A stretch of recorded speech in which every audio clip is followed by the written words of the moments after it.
Okay, let's unpack this. Imagine the sheer, visceral force of a Rammstein concert.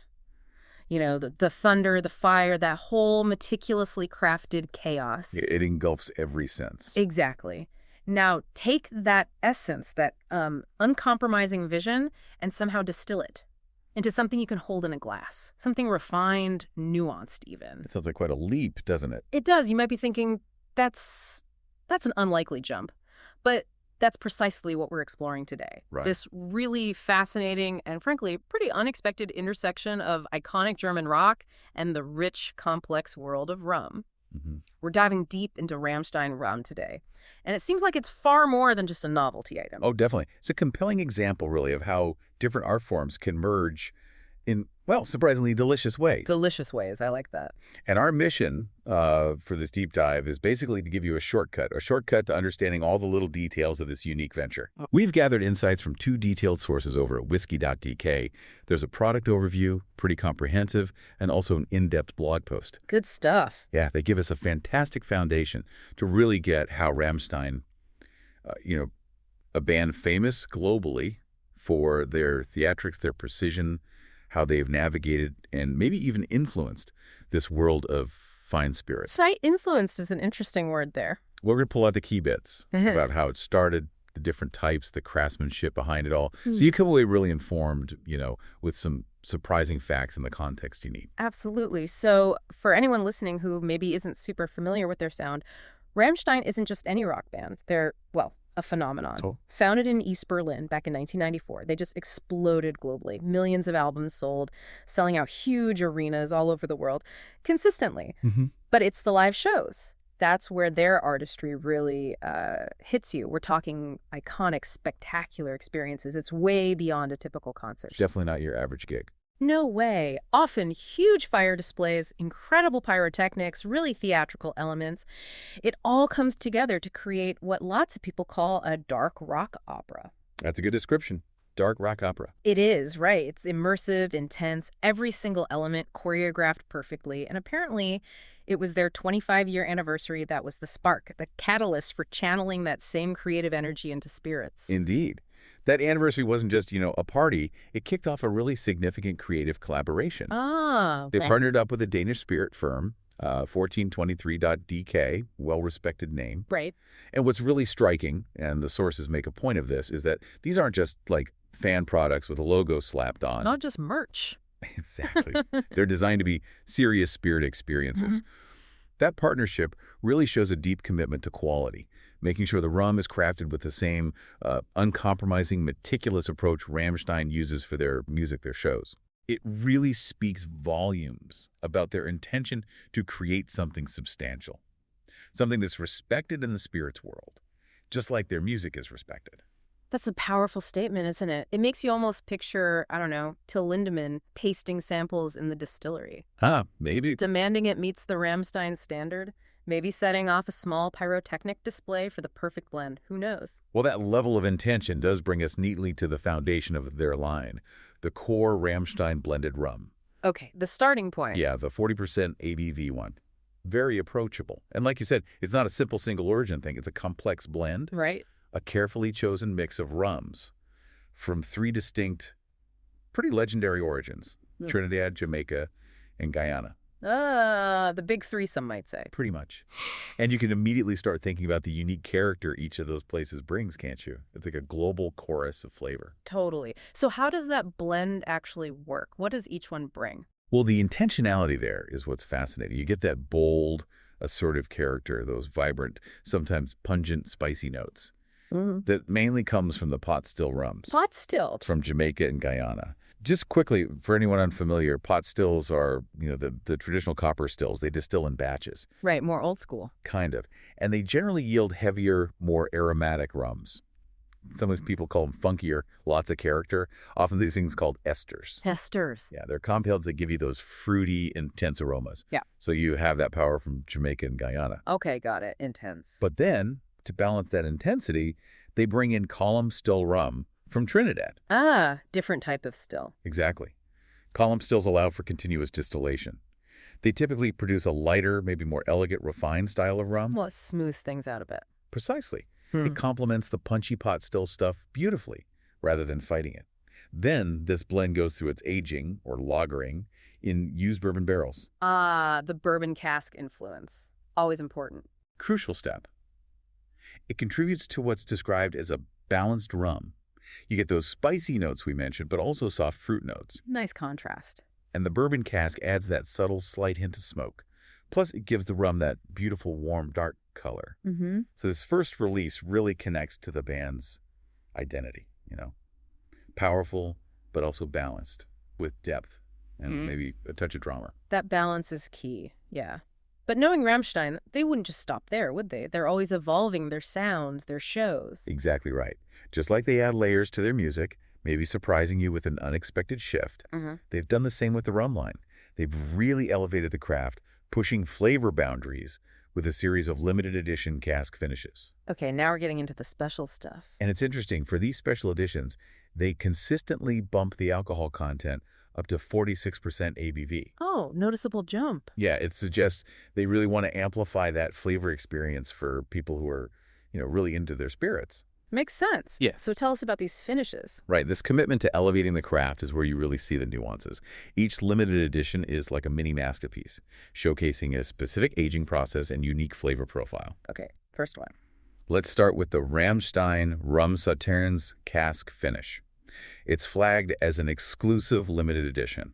And intriguingly, the sources say it's the last new variant from 2025. Oh, interesting detail. End of an era, maybe? Perhaps. It starts with tropical rums, already aged up to 12 years. Pretty good start. Yeah, not bad. But then it gets an additional maturation period of a full 39 months in Sauternes wine casks. Wow, 39 months. That's over 3 years just for the finish. It's a serious commitment.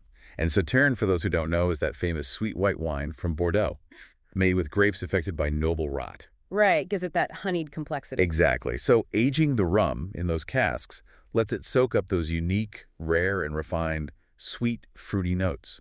It results in a complex and fruit-rich character. Sounds delicious. What kind of notes are we talking? Think round, full-bodied. Sweet notes of golden honey, soft caramel, and juicy ripe fruits. The aroma apparently opens with dark molasses, fresh citrus, dried apricots. And the taste is meant to balance that warmth and fruitiness with elegance. But it's super exclusive, only 6,085 bottles worldwide. Wow, okay. Definitely a collector's item then. I must have for collectors and enthusiasts, as the source puts it. Okay, what's next in the lineup?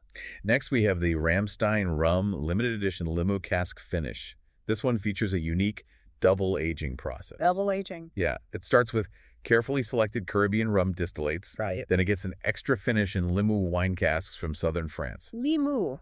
Another French wine region, right? Known for sparkling, I think. That's right, but they do still wines, too. Yeah. And this extra finish gives the rum this really complex depth. You're looking for notes of ripe fruits, dark chocolate, and spices. Ooh, chocolate and spice. Nice. Yeah, blending with a light Venus character and a subtle sweetness.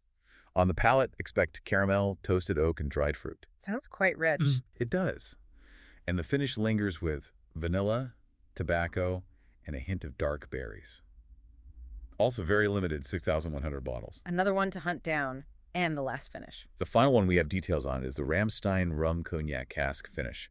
The influence here is pretty clear. Extra aging in cognac casks. Can't go wrong with cognac casks. They're known for adding depth and elegance, aren't they? Cognac itself, that French brandy aged in oak.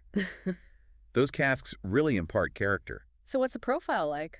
This one brings notes of exotic spices and soft fruit, alongside that kind of characteristic warmth and complexity you'd expect from a cognac influence. Interesting. Spices and fruit again, but probably a different angle with the cognac. Exactly. Each finish really invites you to imagine those distinct, nuanced differences, how each cask transforms the base rum into something new, like a Rammstein song, shifting through different movements. That's a great analogy. What an incredible journey for these spirits, really echoing the band's own sort of evolution. So if you're listening and thinking, okay, where do I find this liquid art, this rock elixir?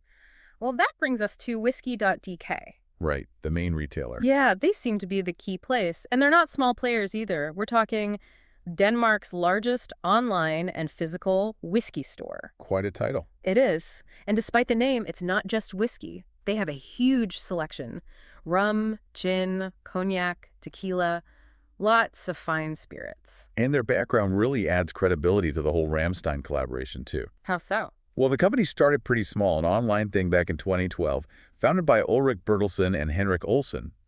But it's grown massively. Okay. They're known not just for the huge range, but importantly for their deep expertise, their Yeah. passion. They do tastings and masterclasses, really engaging with customers. Ah, so they really know their stuff. Definitely. And they've won awards for it, too. Multiple Danish Gazelle Prize awards for growth in entrepreneurship. Impressive. So, when a band as meticulous as Rammstein picks a partner for a serious spirit venture like this, teaming up with an expert, reputable company like Whisky.dk makes sense. It ensures the quality, the presentation, everything is kept to that highest standard. Yeah, it's like a guarantee of quality throughout the chain. A partnership built on shared values, really. Uncompromising quality and passion.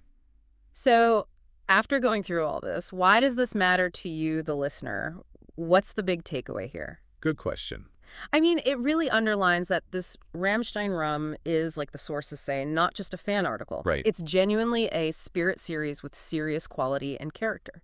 This isn't just about slapping a famous name on a bottle. It feels like real craftsmanship crossing over between art forms. Absolutely. Which means it really does speak to both rum lovers and rock fans. And honestly, probably anyone who just appreciates things made with care and detail. Whether you're deep into spirits or a massive Rammstein fan, there's something solid here.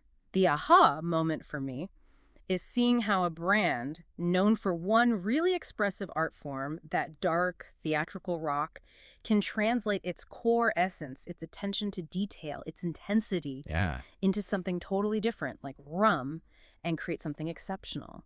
It makes you think about how much an artist's signature can truly cross mediums. And that point really raises an important question for all of us, doesn't it?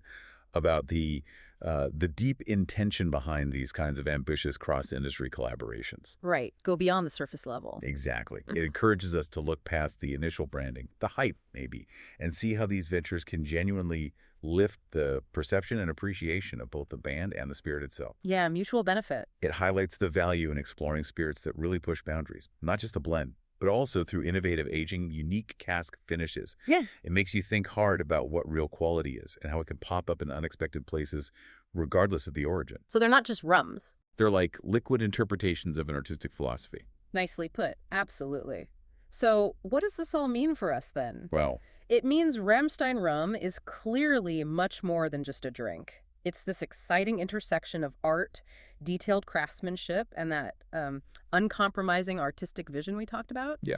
It's proof, really, of what can happen when passion from one creative area spills over properly into another and enriches both. and if we connect that to the bigger picture, it Yeah. really makes you wonder, doesn't it? About what? What other unexpected cross-industry collaborations, driven by that same kind of uncompromising approach, could lead to products that are just as high quality, just as distinctive? Good question. The potential is huge.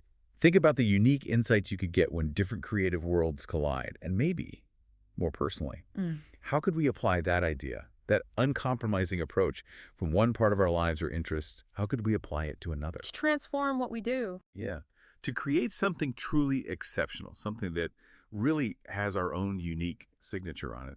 It's kind of a provocative thought to end on, isn't it?